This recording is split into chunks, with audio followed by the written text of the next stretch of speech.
ఆడుతూ పాడుతూ పని చేస్తుంటే అలుపు సొలుపేమున్నది, ఇద్దరమొకటై చేయి కలిపితే ఎదురేమున్నది, మనకు కొదవేమున్నది.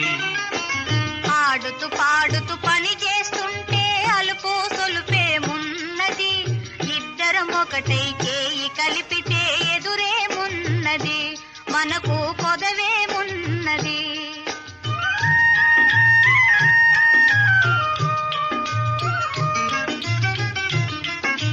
గుంపులు తిరిగి ఒయ్యారంగా ఊపుతూ విసరుతూ కూడేస్తుంటే, గుంపులు తిరిగి ఒయ్యారంగా ఊపుతూ విసరుతూ కూడేస్తుంటే, నీ గాజులు గల్లని మోగుతుంటే నా